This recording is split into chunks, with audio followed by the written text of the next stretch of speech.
एक ओंकार सतनाम करता पुरख निर्भव निर्वैर अकाल मूरत अजूनी सैभं गुर प्रसाद। उसके बाद बाबा फरीद का एक शेर है, फरीदा बुरे दा भला कर गुस्सा मन न हटाए, देही रोग न लगई पल्ले सब किछ पाए। गुरु अर्जन देव जी के दौर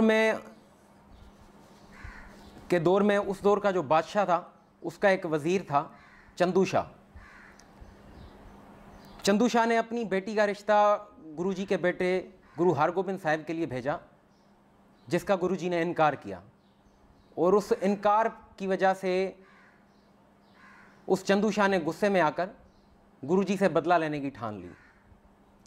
और वो उस वक्त के उस दौर के बादशाह का वज़ीर था, तो उसने उस बादशाह को गुरु जी के खिलाफ वर्गलाया। सन 1606 में पावर हंगर जो है अपनी अरूज पर थी और सियासी सरगर्मियां बहुत तेज़ हो चुकी थी। उस दौर के लोग गुरु अर्जन देव जी की टीचिंग से बहुत इंस्पायर हो रहे थे, क्योंकि उनकी जो टीचिंग थी वो इंसानियत और एक खुदा के बारे में थी। उनकी टीचिंग्स का एक श्लोक मैं बताना चाहूँगा।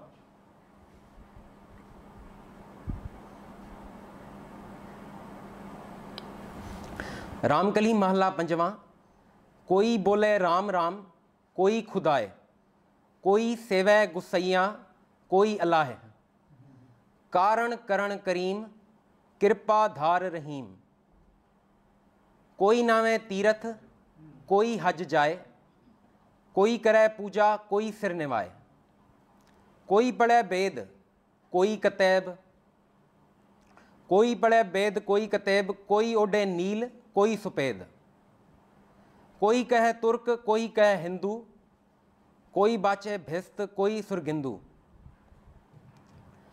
कहो नानक जिन हुक्म पछाता, प्रभ साहिब का तिन भेद न जाता।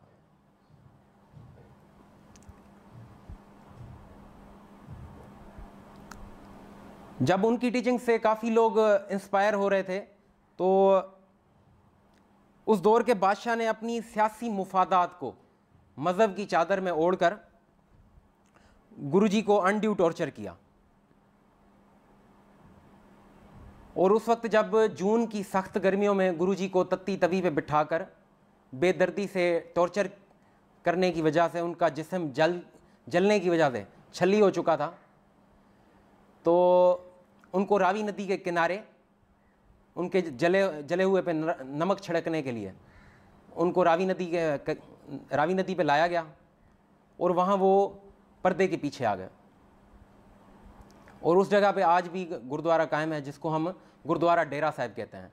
हम शाही किले के सामने जो गुरुद्वारा देखते हैं उसका नाम गुरुद्वारा डेरा साहिब है, और वो गुरु अर्जन देव जी का शहीदी स्थान है। जब गुरु महाराज को उस सियासी मुफादात की वजह से मज़हब की चादर ओढ़कर उनको शहीद किया गया, तो वहाँ से एक नई लहर उठी। गुरु जी के बेटे गुरु हरगोबिंद साहिब ने सच और हक को बचाने के लिए शस्त्र उठाए और सिखों की एक फौज बिल्ड की। उन्होंने अपने साथ 2 तलवारें रखी, एक मीरी की और एक पीरी की। सिख मत के 7वें गुरु हर राय साहब हैं, उन्होंने एक शिफा खाना कंस्ट्रक्ट किया। सिखों के 8वें गुरु हरकृष्ण साहब हैं।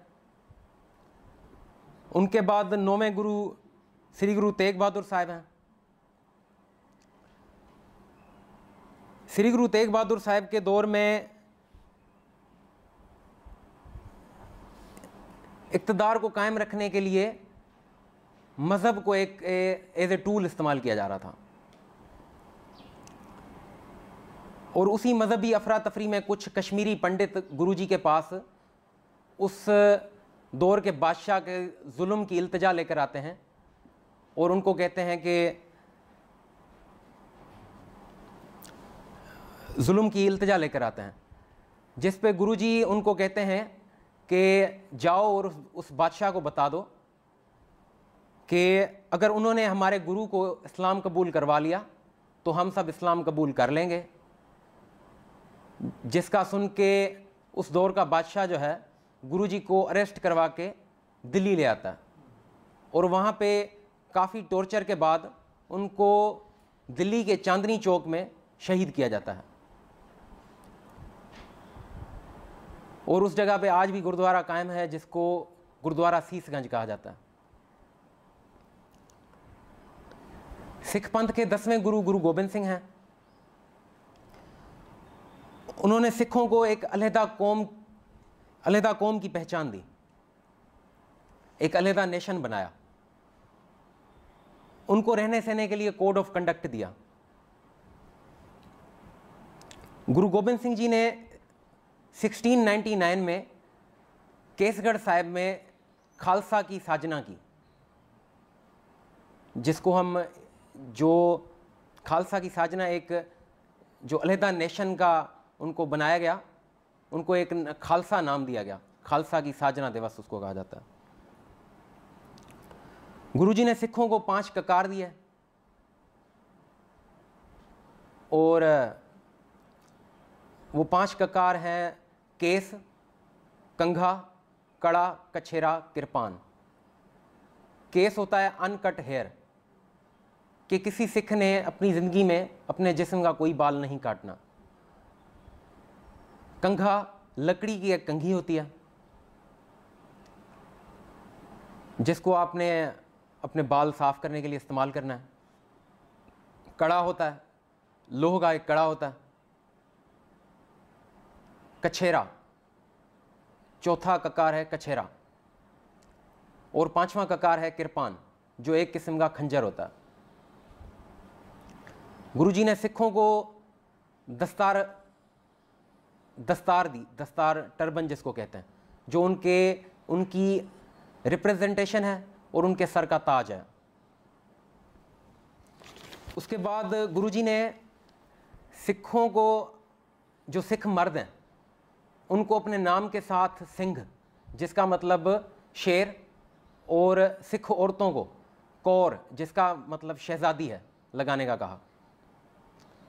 जिस तरह मेरा नाम सरदार बलवंत सिंह है, तो जो सिंह है वो मेरे गुरु गोबिंद सिंह महाराज की देन है मेरे ऊपर।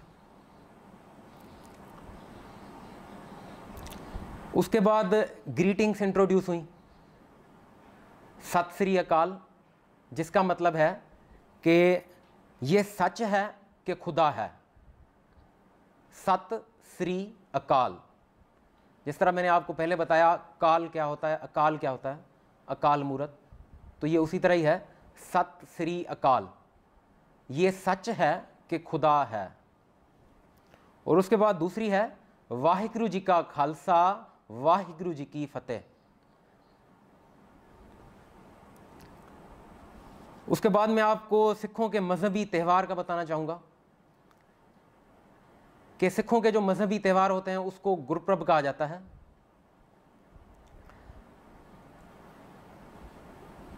जिनमें कुछ खास गुरपर्व ये हैं।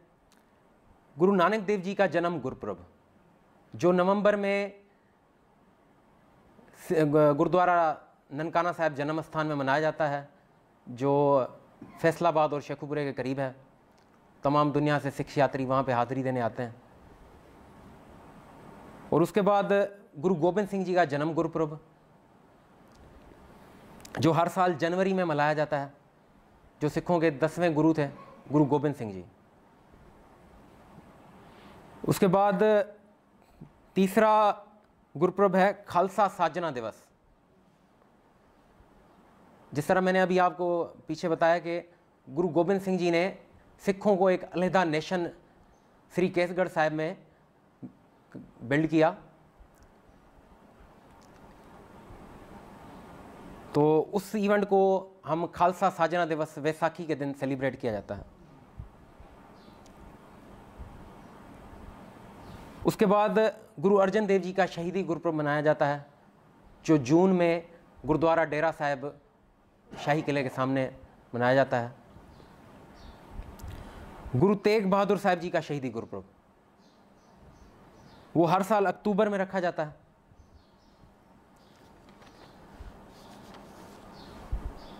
उसके बाद बंदी छोड़ दिवस मनाया जाता है, जो दिवाली के बिल्कुल कोइंसाइड होता है। उस दिन गुरु हरगोबिंद साहब ने ग्वालियर के किले से अपने साथ 52 हिंदू राजाओं को उस दौर के जो बादशाह थे उनकी कैद से छुड़वाया था। बंदी छोड़ दिवस, उन्होंने अपने साथ 52 हिंदू राजाओं को छुड़वाया था अपने साथ। होला महल्ला, जो कि होली के बिल्कुल अगेंस्ट होता है, उस दिन सच की जीत और झूठ की हार हुई थी और एक खुदा के अकीदे की जीत हुई थी। जिस तरह लास्ट टॉक में गोविंदा लोहाना ने आपको विथ डिटेल बताया कि हरणाकस की एंड होती है और प्रहलाद भगत जीत जाते हैं, वो एक खुदा के नज़रिए की जीत होती है। सिख पंथ में 3 प्रेयर्स हैं। पहली प्रेयर सुबह को सूरज तुलू होते वक्त होती है, जिसका मकसद अपने दिन की शुरुआत खुदा के नाम लेने से की जाती है, उसकी तारीफ करने से की जाती है। दूसरी नमाज शाम को सूरज ढलने के वक्त होती है, जिसका नाम रहरास साहिब है।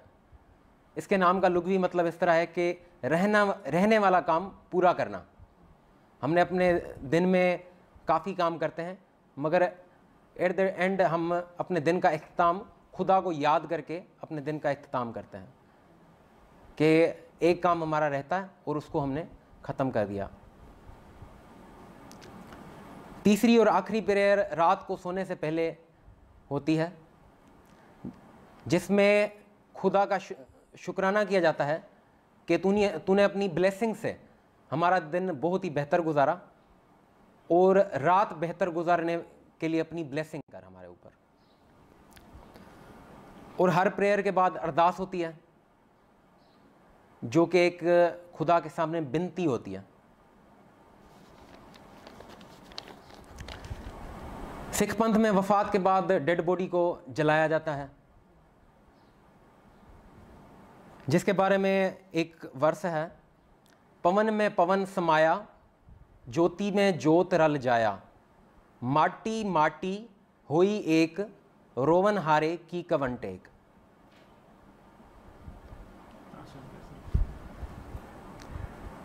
पवन कहा जाता है पानी को, पवन में पवन समाया, पानी पानी में मिल गया, ज्योति में ज्योत रल जाया, आग आग के साथ मिल गई, माटी माटी हुई एक, मट्टी मट्टी के साथ मिल गई, रोवन हारे की कवन टेक। और इसका भी लुग़वी मतलब मुझे इस वक्त जहन में नहीं आ रहा, मैं गलत बताने से गुरेज करूँगा जी। और यहाँ पे जो है इंट्रोडक्शन एंड हुआ, और आपका कोई सवाल हो तो वो कहा जा सकता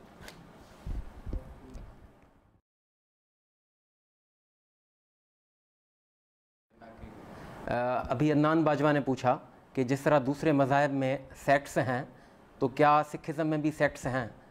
तो मैंने अभी अपनी इंट्रोडक्शन में बताया कि गुरु अमरदास साहब ने कास्ट एंड क्रीड के कंसेप्ट को ख़त्म किया। उन्होंने ज़ात पात के भेदभाव को मिटाया, उन्होंने सबको एक ही खुदा की मखलूक करार दिया। तो मैं आपके सवाल को कंक्लूड करना चाहूँगा कि नहीं, सिखिज़म में कोई सेक्ट वगैरह नहीं है। उनको एज ए गाइड माना जाए। अभी अदनान बाजवा ने एक सवाल किया कि क्या गुरु साहिबान जो थे उनको एज ए प्रॉफिट माना जाता है? जो गुरु साहिबान हैं वो एज ए गाइड आए थे, वो इंसानों की गाइडेंस के लिए आए थे। उन्होंने सिर्फ एक खुदा का दर्स दिया और उनको जस्ट एज ए गाइड माना जाता है।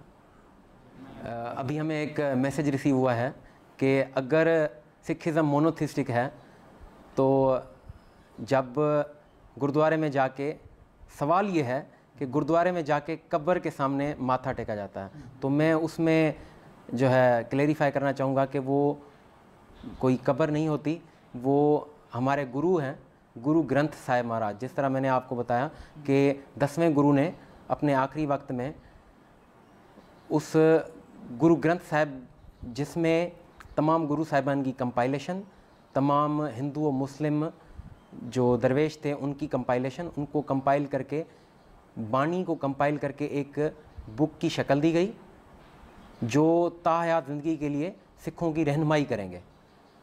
वो फॉर गाइडेंस हमारे गुरु हैं, मगर जो सजदा होता है वो उस बुक को नहीं होता, वो उस खुदा को होता है। जिस तरह मैंने आपको पहले बताया कि एक ओंकार सतनाम करता पुरख निर्भव निर्वैर अकाल मूरत अजूनी सैभम गुरप्रसाद।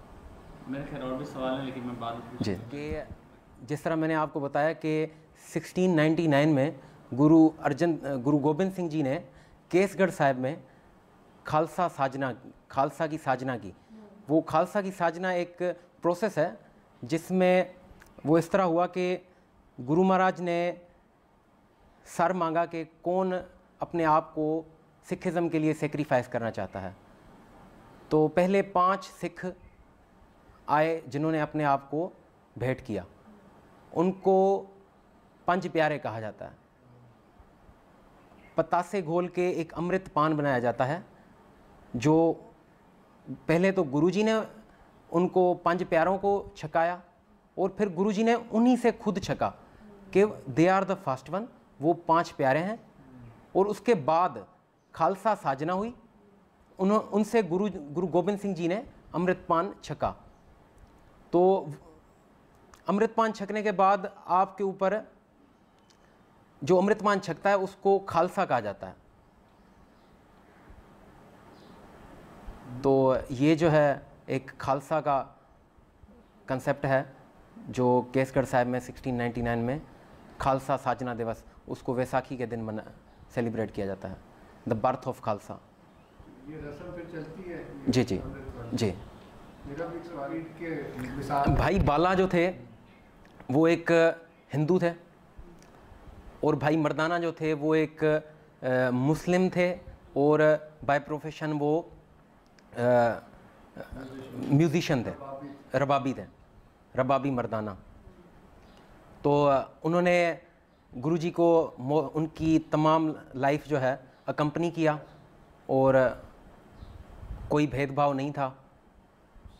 जी, गुरुजी ने, गुरु गोबिंद सिंह जी ने टर्बन टाई करने, दस्तार सजाने का कहा है, बट उन्होंने कोई कलर स्पेसिफाई नहीं किया। कलर आप अपनी चॉइस के हिसाब से कोई भी पहन सकते हैं, बट टर्बन आपने लाजमी पहननी है, सर का ताज जिसको कहा जाता है। एक रिवायत जो मुझे हल्की फुल्की कुछ याद है, तो मैं आपको बयान कर देता हूँ, आप उसकी सच्चाई आप बता दें। जी जी।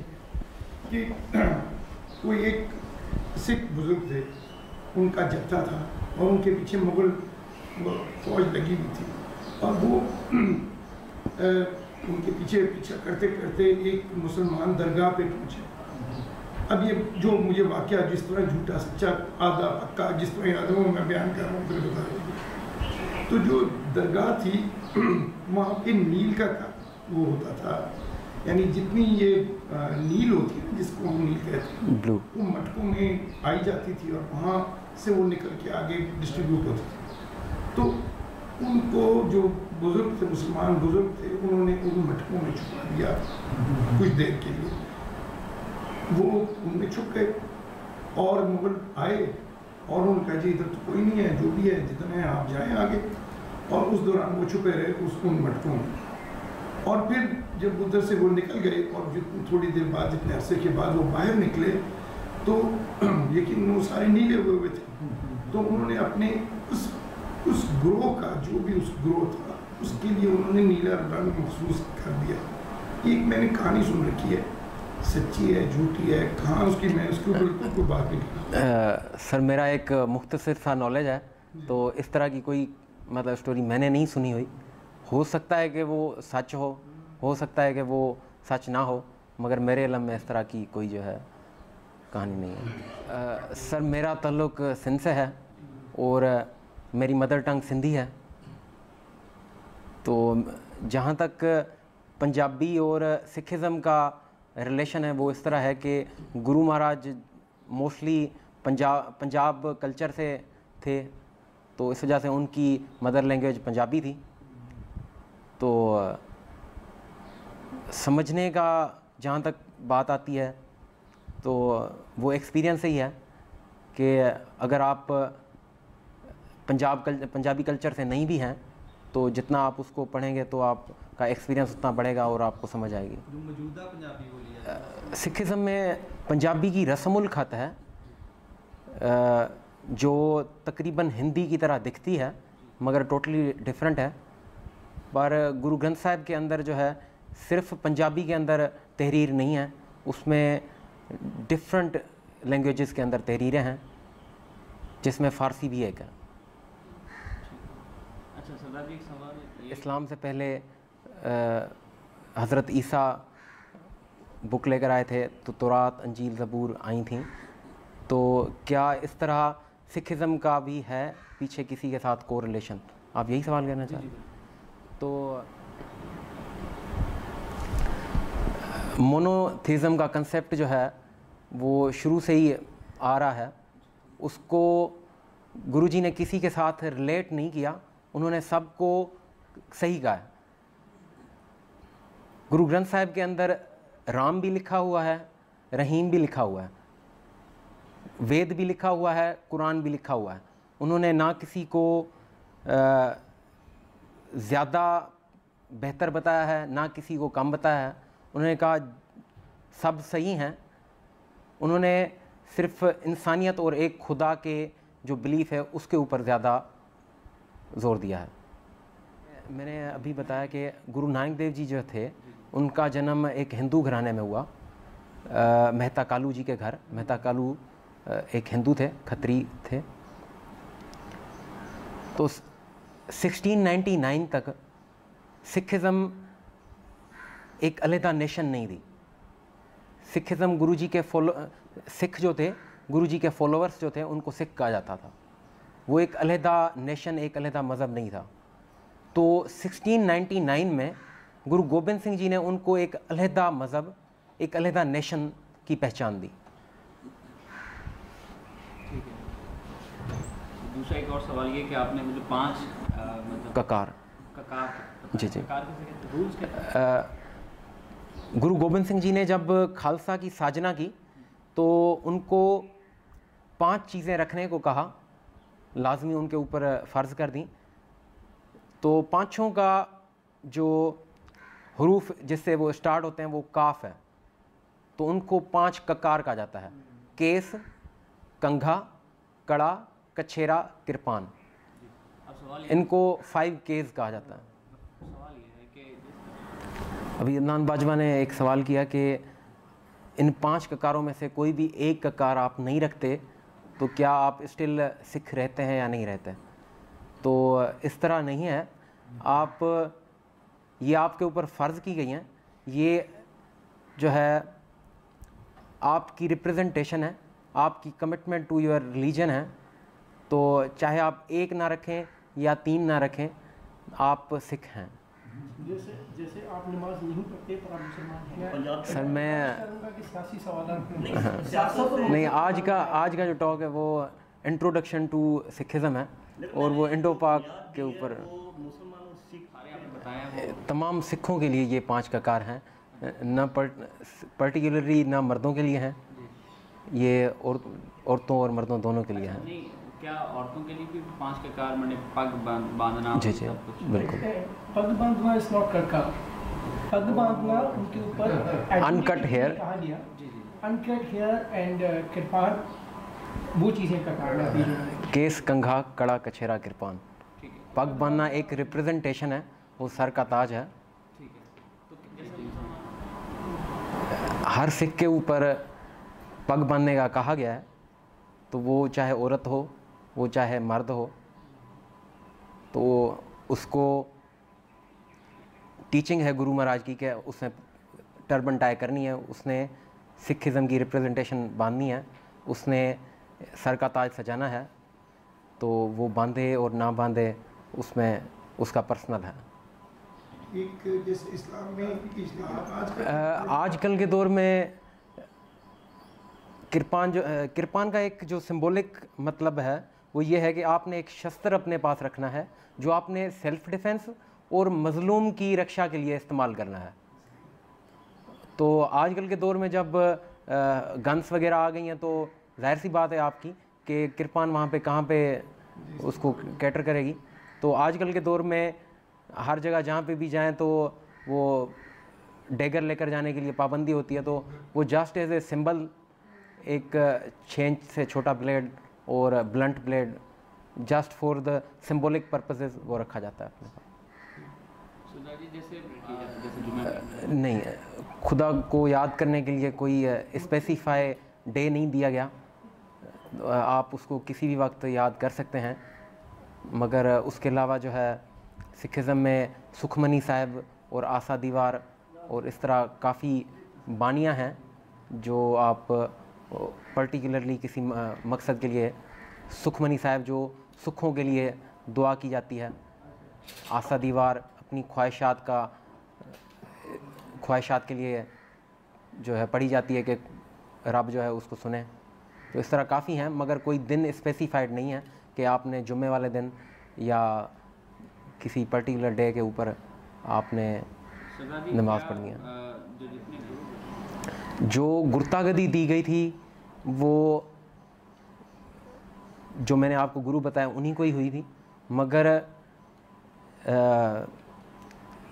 हमारे यहाँ गुरुद्वारे में जो मज़हबी प्रैक्टिस की जाती है, जिस तरह ग्रंथी उसको कहा जाता है, जिसने सुबह की नमाज़ पढ़ानी है या जिसने उस पर्टिकुलर नमाज के बाद हुक्मनामा देना है, तो वो सिर्फ़ मर्दों के ऊपर स्पेसिफाइड नहीं है, उसमें औरतें इक्वलिटी के साथ पार्टिसिपेट कर सकती हैं और करती भी हैं। तो सिर्फ ये मेल ओरिएंटेड नहीं है, उसमें हर चीज़ औरतें इक्वली पार्टिसिपेट कर सकती हैं। मगर जो गुरतागदी आई है वो सिर्फ जो गुरु रहे, पार्टनर भी कोई नाम नहीं आता, उनकी जो मदर थी, उनकी जो वाइफ्स थी, उनका हिस्ट्री में काफ़ी सिग्निफिकेंट रोल रहा है। उनको मोटिवेट करने के बारे में, उनको एम्पावर करने के बारे में, उनको टीच करने के बारे में। मगर गुरतागदी सिर्फ जो गुरु थे उन्हीं के ऊपर आई। जो गुरुओं की फोटोज कहीं अगर माता गुजरी थी, गुरु गोबिंद सिंह जी के 4 साहिबजादे थे और उनकी माता थी माता गुजरी, उनको मदर ऑफ खालसा कहा जाता है। जी कोई और सवाल पूछना चाहे? लास्ट गुरु ग्रंथ साहब ही गुरु हैं जो फॉर एवर द लाइफ सिखों की ताकीद करेंगे, सिखों की गाइडेंस करेंगे।